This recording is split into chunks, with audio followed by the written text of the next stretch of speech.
2.6, finding rational zeros. So in the key concept box, the rational zero theorem. If f of x is a polynomial with integer coefficients, so that's key, the coefficients have to be integers, then every rational zero of f has the following form. P, which equals, P refers to the factors of the constant.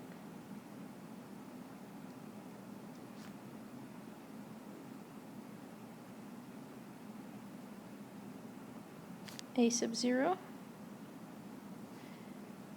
and we take each of those factors and divide it by each of the factors of the leading coefficient. That's what Q refers to.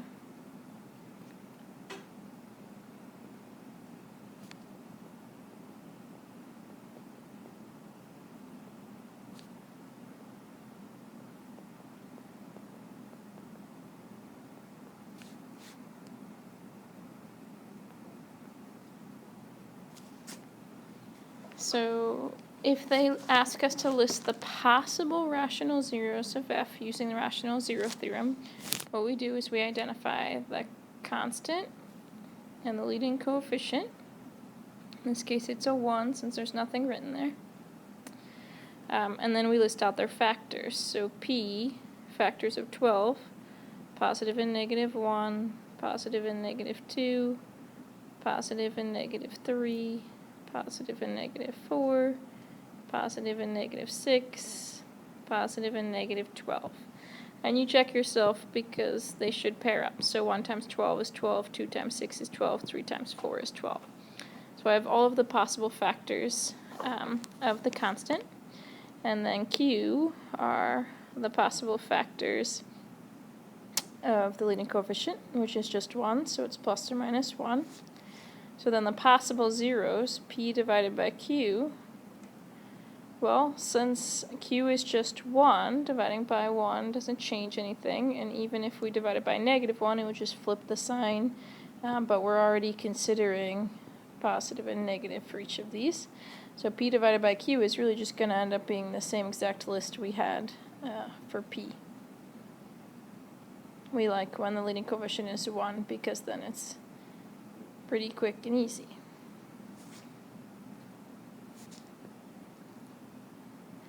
So example 2, P would be, again, factors of the constant. In this case it's negative 10. So plus or minus 1, plus or minus 2, plus or minus 5, and plus or minus 10. Q, the factors of the leading coefficient, which in this case is 4. So plus or minus 1, plus or minus 2, plus or minus 4. So then the possible zeros, P divided by Q, I have to take each P and divide it by each Q. So 1 divided by 1 is 1, 1 divided by 2 is 1/2, 1 divided by 4 is 1/4. So I have plus or minus 1, plus or minus 1/2, plus or minus 1/4. Then we've got 2 divided by each of the Q values. So 2 divided by 1 would be 2. 2 divided by 2 is 1, which is already in the list, so we don't have to add it again. And 2 divided by 4 is 1/2, which is already in the list, so we don't have to add it again. We just have got to add in the 2. So plus or minus 2. Then we're going to take 5 and divide it by each of these. So 5 divided by 1 is 5, so we have plus or minus 5. 5 divided by 2, 5/2. 5 divided by 4, 5/4. Then we take 10 and divide it by each of these. So 10 divided by 1 is 10, 10 divided by 2 is 5, but that's already in the list, and 10 divided by 4 is 5/2, which is already in the list. So I just need to add on 10. So for this example, there were many more possibilities. There's 1, 2, 3, 4, 5, 6, 7, 8, and then for both signs, 16 possibilities. Over here we had 1, 2, 3, 4, 5, 6, so only 12. This one just got more complicated because q was something other than 1. So we had to do all of our possible quotients to come out with our list of possible zeros. So again, this does not mean that all of these things are zeros. This means that there's a possibility that it could be a 0, and we're going to have to do further testing to figure out which ones actually are zeros of the function. Once we have that whole list of possible zeros, it'd be nice to be able to kind of narrow that down and start to find out some more about the zeros and what we can expect to find when we solve the function. Descartes' rule of signs is a great way to do that. Descartes' rule of signs will allow us to figure out how many positive zeros the function has. So that would be how many x-intercepts or times it crosses the x-axis to the right of the origin, so positive x values. It can also tell us how many negative x-intercepts or solutions or zeros it would have. So how many times it would cross the x-axis to the left of the origin in negative x values. And then it even goes a step further. So we listed all the possible rational zeros, so actual number zeros. But Descartes' rule of signs can also tell us whether we should expect any imaginary zeros or not. What the rule says is if we have a polynomial function with real coefficients, the number of positive real zeros of f is equal to the number of changes in sign of the coefficients of the function, or is less than this by an even number, because the only way we're going to make up for them if they're not actually positive real zeros is in the imaginary column, and imaginary numbers always come in pairs. So this column will always be even. And that's because you get the imaginary number by square rooting a negative, like square root of negative 4. And anytime we square root, we do plus or minus. So you have plus or minus 2i. So this is the key. You always get imaginary answers in pairs. It's impossible to have an odd number of them because of the plus or minus. So if the number of positive real zeros is not equal to the number of changes in sign of the coefficients, then we go down by that by an even number and we make them up in the imaginary column. For negative real zeros, it's extremely similar. We just have to evaluate the function for negative x. So we have to take a look at what happens to the function when we plug in a negative input. Once we plug in the negative input, we again count the number of times that the sign changes for the coefficients, so how many times it goes from positive to negative or negative to positive. And if that number is not equal to the amount of negative real zeros, then it would be less than that by an even number because we would make them up in the imaginary column. The total for every row has to equal the degree because the degree gives us the maximum number of roots. So for this first example, it's degree 6. So I know that every row should add up to 6 when I'm done. To determine the number of possible positive real zeros, I take the given function and I count how many times it changes signs. So this function starts with a positive 1 for a leading coefficient and goes to a negative 2. So that's one sign change. Then it goes from negative 2 to positive 3. So that's 2 sign changes. Then it goes back to a negative, so that's 3 changes in sign. And then it stays negative for the rest of the polynomial. So this polynomial changes signs for its coefficients 3 times. So it has a maximum of 3 positive real zeros. If it's not 3, the only other possibility would be 1, because I have to go down by 2, and I will pick up the 2 that I lost over here in the imaginary column. I attempt to go down by 2 again, but I would be at negative 1, so that tells me I'm done. My only possibilities are that I have 3 positive real zeros, so it crosses the x-axis 3 times to the right of the origin, or possibly I only have 1 positive real 0, and I'm going to end up with some imaginary. So we keep going, and now we consider the number of negative real zeros. To find that, I have to change my input to be a negative. So I think about evaluating this function for negative x. So every place there's an x in the original polynomial, I'm going to replace it with negative x.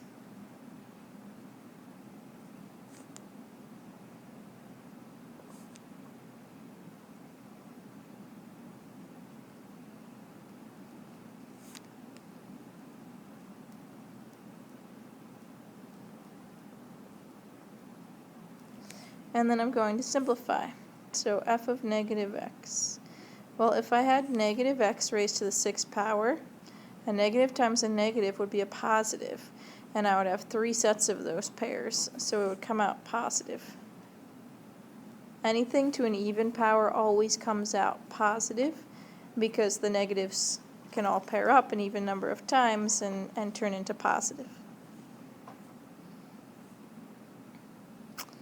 Now, when it comes to an odd exponent, though, so if I take negative x and multiply it by itself 5 times, well, negative x times negative x would be positive x squared, but times another negative x would be negative x cubed, times another negative x would be positive x to the 4th, but then times the final negative x gets you negative x to the 5th.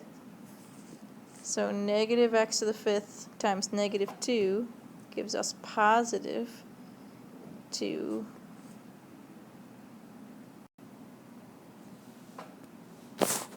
So we'd have positive 2x to the 5th.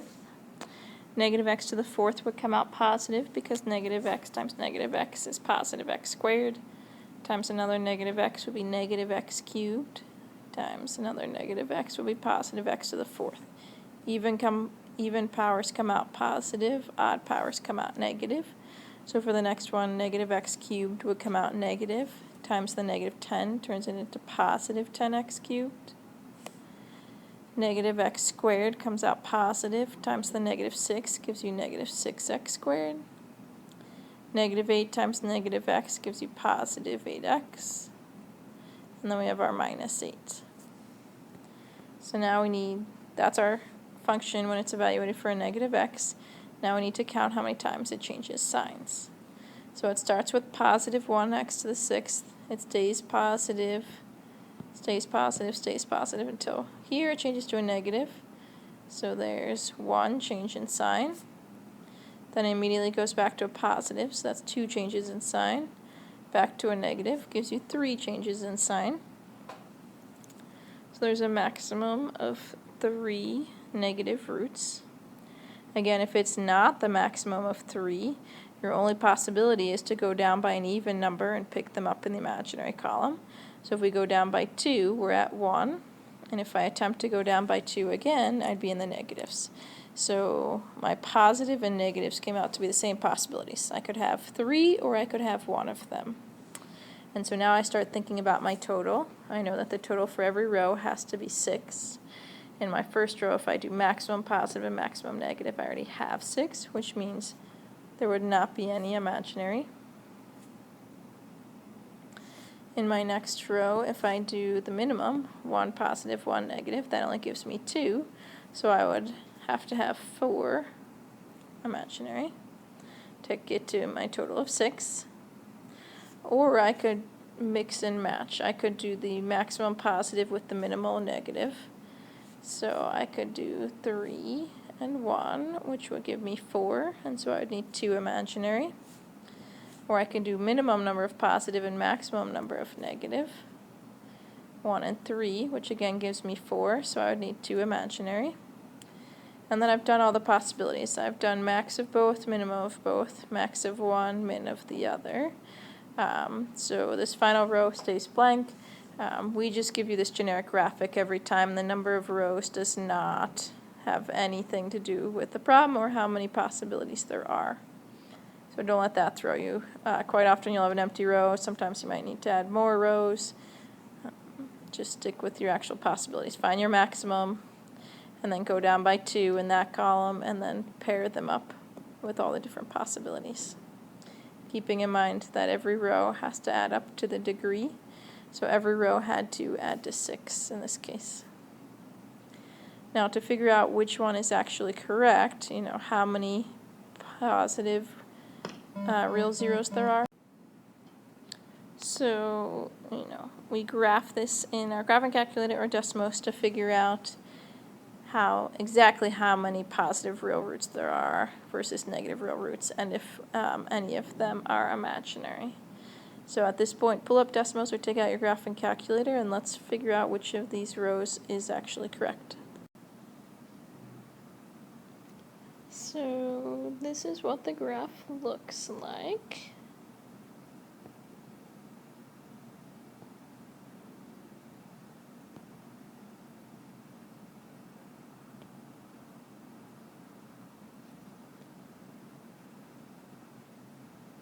So we can see on this graph that we have zeros right here. That one's negative because it's to the left of the x-axis. And right here, that one's positive because it's negative because it's to the left of the y-axis.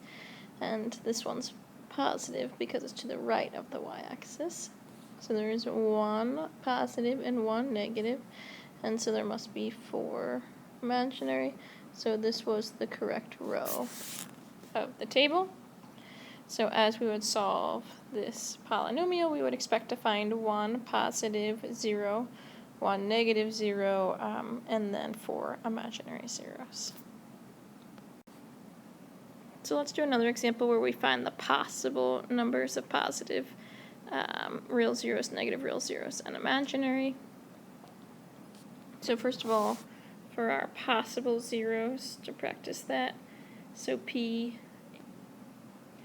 we've got factors of 1, so that's just plus or minus 1.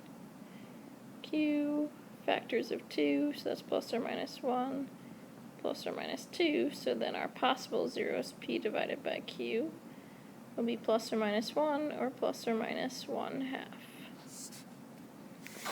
So for Descartes' rule of signs, it starts positive, goes to negative, so that's 1 sign change. Stays negative all the way until the end when it goes back to positive, so that's 2 sign changes. So there's a maximum of 2 positive real roots. If it's not 2, my only option is to go down by 2 and pick them up in the imaginary column. So that would be 0. And I can't go down any further because I'd be in the negatives. So for the positive real roots, there's either going to be 2 of them or none of them at all. For my negative real roots, I have to find f of negative x. So I replace x with negative x.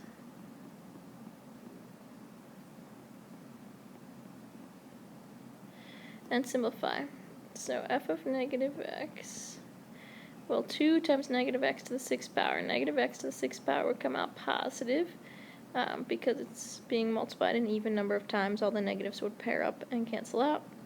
So positive 2 times positive x to the 6th gives you 2x to the 6th.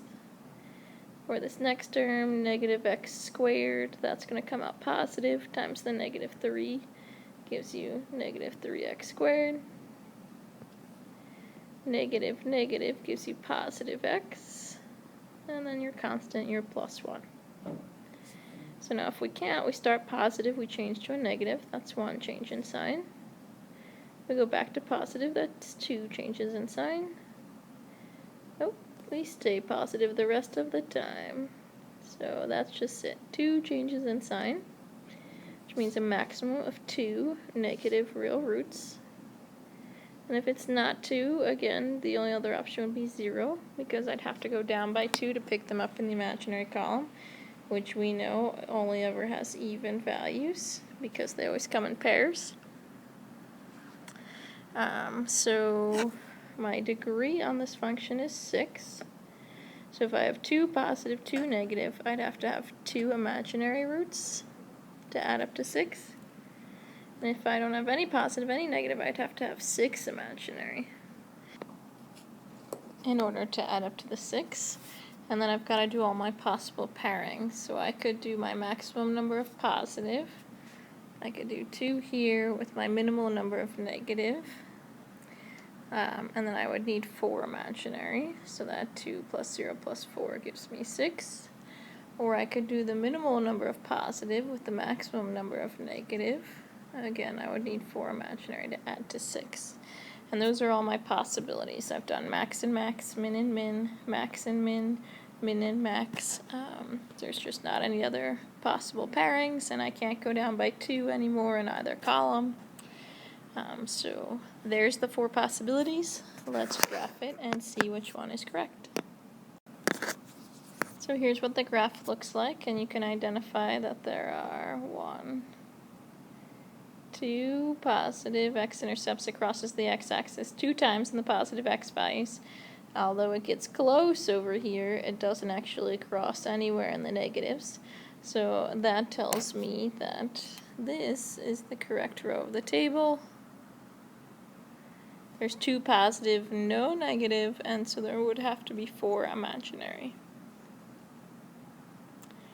Next thing we're going to do is take a look at the entire process. So not only finding the possible zeros and classifying whether they're going to be positive, negative, or imaginary, but then actually finding those zeros. So let's put it all together. On number 5, f of x equals x cubed minus 8x squared plus 11x plus 20. So p, factors of 20, plus or minus 1, plus or minus 2, plus or minus 4, plus or minus 5, plus or minus 10, plus or minus 20.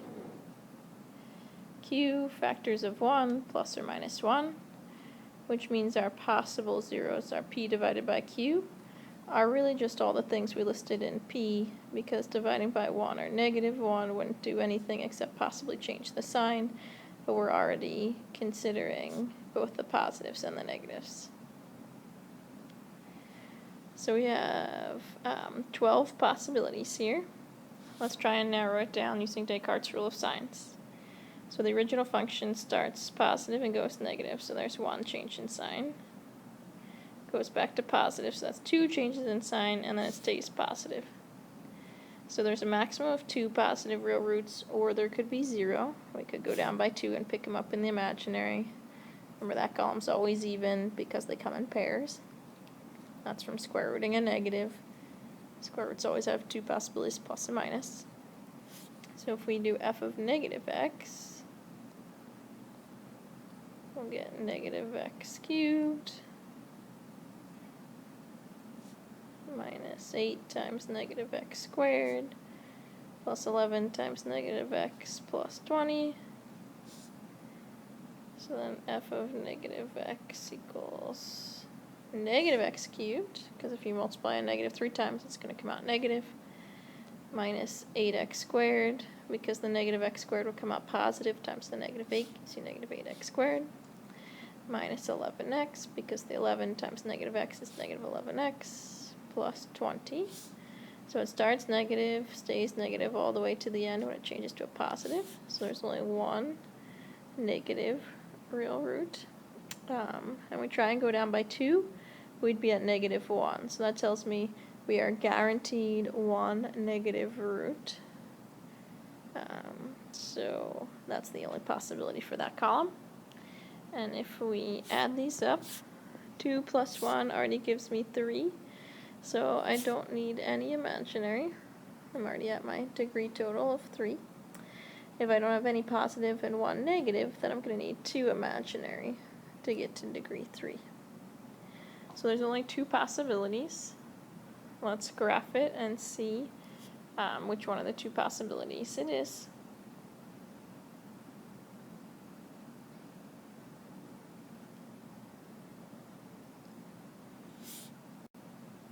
Okay, so if we're taking a look at the graph, we see there's 1 negative and there are 2 positives, so that means this row of the table is correct. We shouldn't have any imaginary.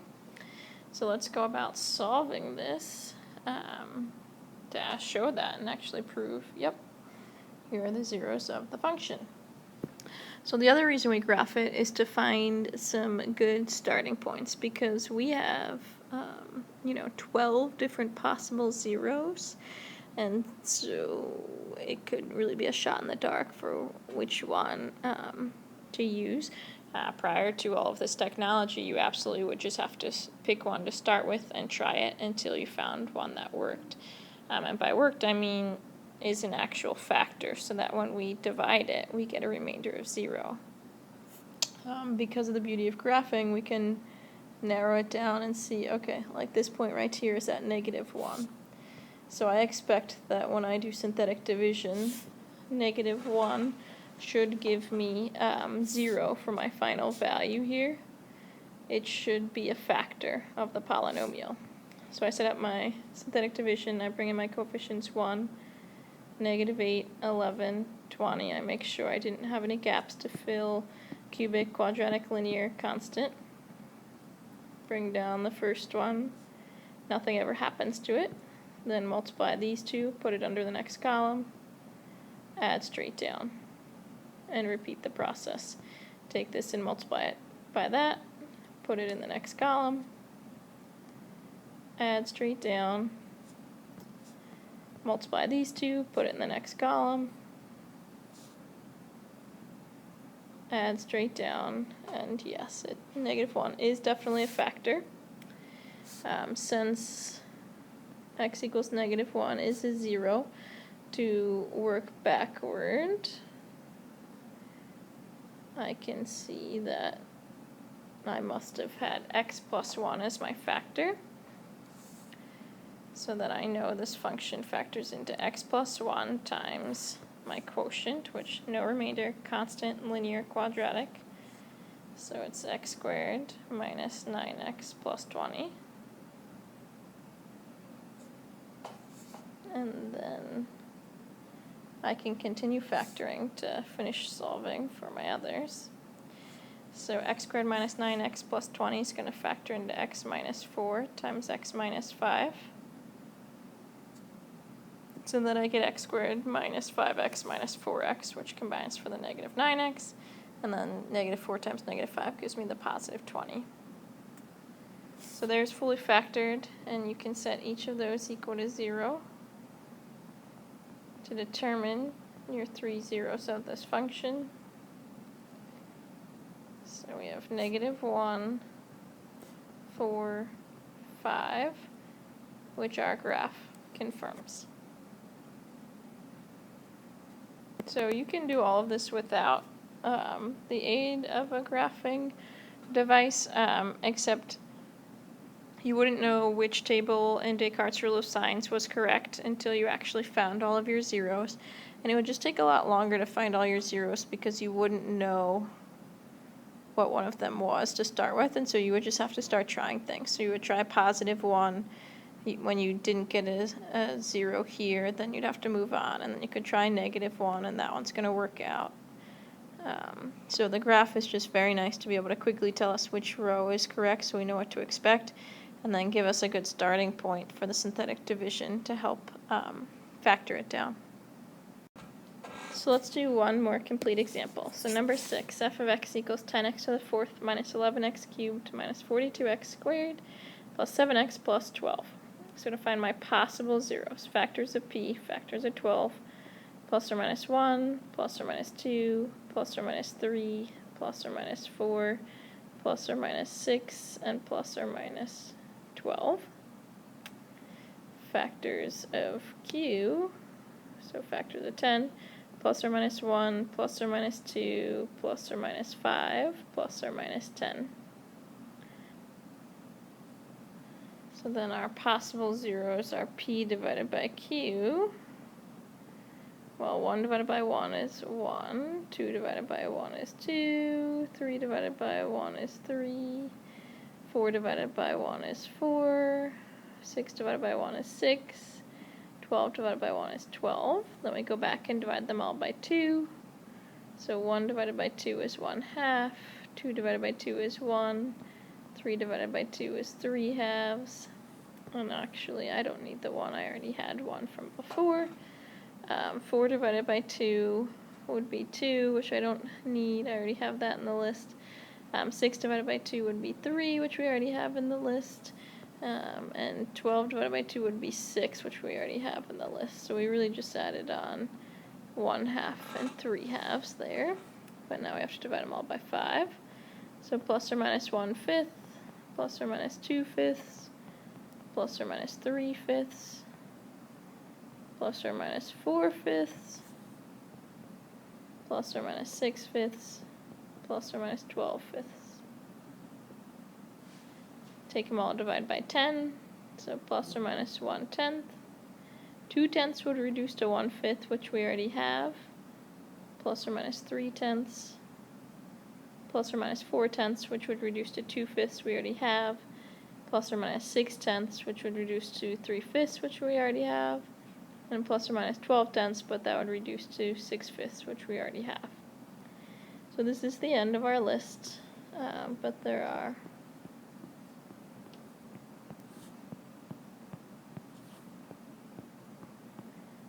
32 different possibilities when we consider the positives and negatives. So, it could take us a very long time to find these zeros, so we need to narrow it down. We start by using Descartes' rule of signs to figure out how many positive, negative, and imaginaries we're expecting. So the function goes from positive to negative, so there's one sign change, and then it comes back to positive, so there's 2. So there's a maximum of 2 positive real roots. If it's not 2, the only other option would be 0, because remember, we'd have to go down by 2 and pick them up in that imaginary column. That's always even. They come in pairs. I can't go down by 2 again because I'd be in the negative, so it's either 2 positive roots or no positive roots.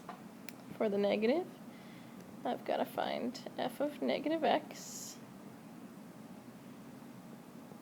So if I replace all my x's with negative x,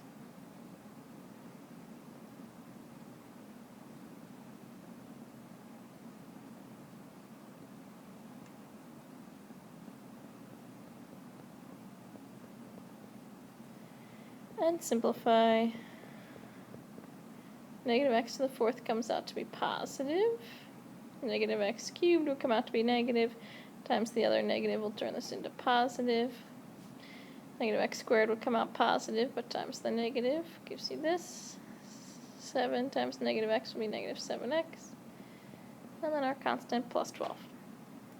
So we start positive and we go negative. Then we come back to positive. So there's a maximum of 2 negative real roots. If it's not 2, again, our only other option would be 0. We'd pick them up in the imaginary. So then we know our total has to be 4 because it's degree 4. So if we do max positive and negative, there'd be no imaginary to get to 4. If we do our minimum positive and negative, there'd have to be 4 imaginary to get to 4. Or we could do max positive, minimum negative, and have 2 imaginary to get to 4. Or minimum of the positives, max of the negatives, and 2 imaginary to get to 4. And those are all the possibilities because I've done the maximums together, the minimums together, max of one, min of the other. So let's graph it to see which row in that table is correct and narrow it down because we have tons of possibilities, so we need a good starting value. So if we take a look at this graph, we can see there's 1, 2 negative, and 2 positive, so that tells me that this row in the table is correct. So I now just need to solve for them and find out where they are. So it looks, excuse me, like this one is negative 1/2. You can choose any of them in order to just have a starting point. So this one's negative 0.5, so I'm going to start by trying negative 1/2. So I bring down my coefficients, 10, negative 11, negative 42, 7, 12. You're going to bring down your first term, nothing happens to it. You're going to multiply it by the number on the outside. You're going to add straight down. Multiply by the number on the outside. Add straight down. Multiply by the number on the outside. add straight down, multiply by the number on the outside, add straight down, you get 0, which tells you, hey, this is a factor, or a 0 of the function. So if we work backward, if we know that x equals -1/2 is one of the zeros, and then I know that x plus 1/2 must have been the factor. But we don't generally see the factors like that. Let's clean it up a bit. So we've got x plus 1/2 times remainder, constant, linear, quadratic, cubic. So times 10x cubed minus 16x squared minus 34x plus 24. But what you should notice is that all of the coefficients here, all of these terms, are divisible by 2. So we're going to factor out a 2 and use that to make this a little prettier so we have whole values everywhere like we expect to. Because we'd have x plus 1/2 times 2 times 5x cubed minus 8x squared minus 17x plus 12. Then we can distribute that 2 into this quantity to make it 2x plus 1, which is how we're accustomed to seeing it. Now, the problem is I still have a cubic, so I need to keep going. I need to do another round of synthetic division in order to get this cubic down to a quadratic that I could solve.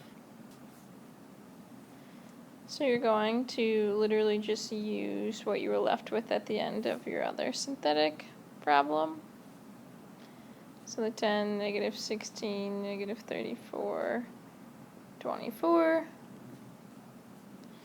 And now try it with the positive 5/2, because you just build another row onto your synthetic division. You don't need this because your remainder was 0. Bring down your first term, multiply it by the value on the outside, add straight down,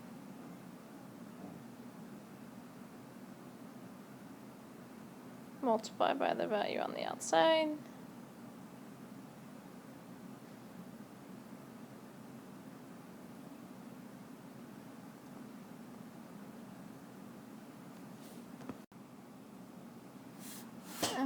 so this would be like -68 over 2, plus the 45 over 2 would be like -13 over 2. But I know I'm in trouble because when I multiply this, I'm sorry, -23 over 2, when I multiply this by 5 over 2, I get something over 4, -115 over 4. The key being, this is not going to add to 0.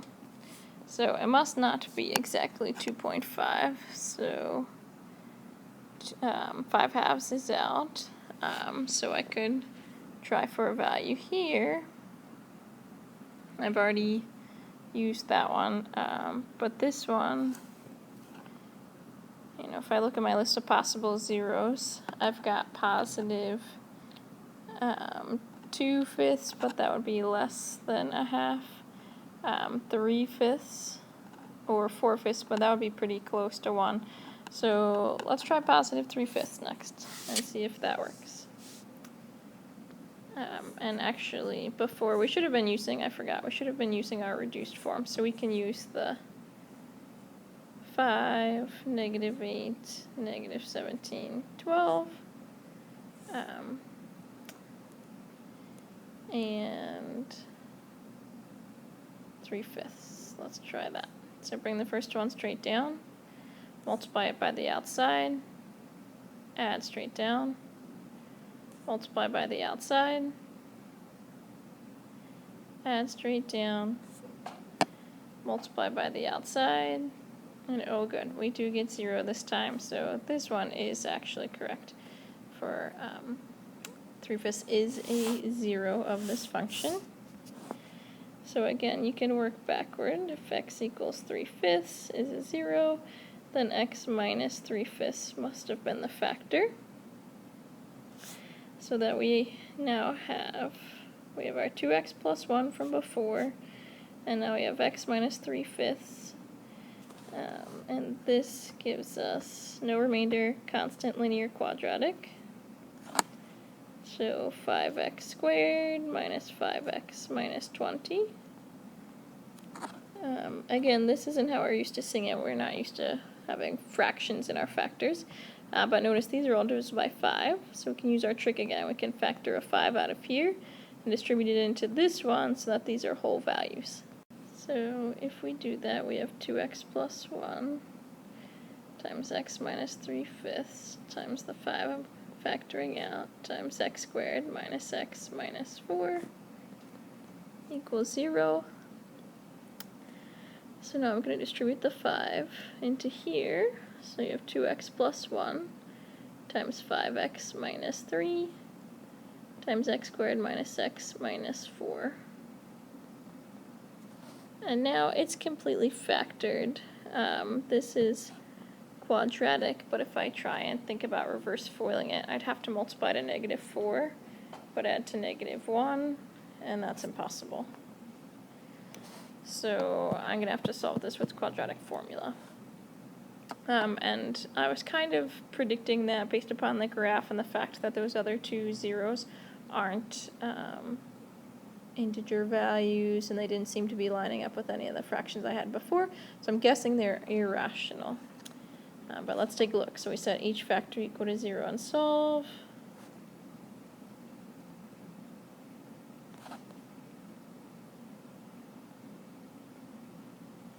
So the first two give us the factors we already know. -1/2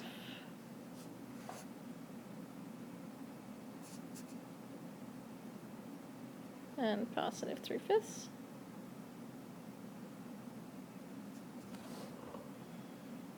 So we've got one positive and one negative so far.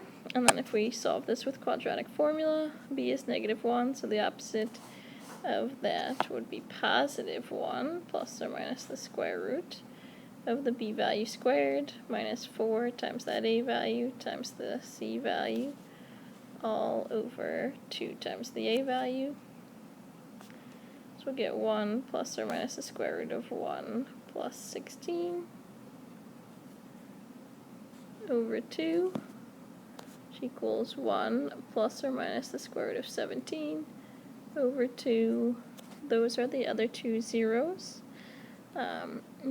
Some decimal values. The square root of 17 is a little bigger than 4, so 1 plus about 4 will give you about 5 divided by 2, so about 2.5, which is why we thought maybe that was a possibility, but it's not quite 2.5. It's a little over. Or the 1 minus the square root of 17 is like 1 minus 4 approximately, so it'd be like -3, a little under -3 divided by 2, so it's close to -1.5, but not quite. So we've got, as Descartes' rule of signs predicted, 2 positive and 2 negative roots, and no imaginary in this case.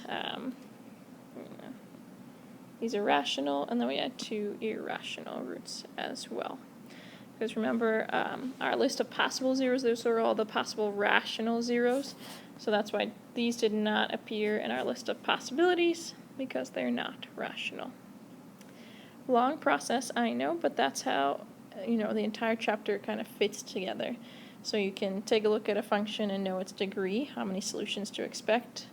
Its leading coefficient helps you think about end behavior and what the graph will look like. And then we use division and our factoring strategies to actually find those zeros. To help us with that process, we list out our possible rational zeros. We perform Descartes' rule of signs to figure out how many positive, negative, and imaginary to expect. we use the aid of technology to graph it and actually see the zeros and find good starting points, so that we can do our synthetic division and quickly and efficiently factor it down until we get it down to all linear and quadratic terms that then we can solve to find our zeros. That's it. That's everything put together in this chapter, essentially.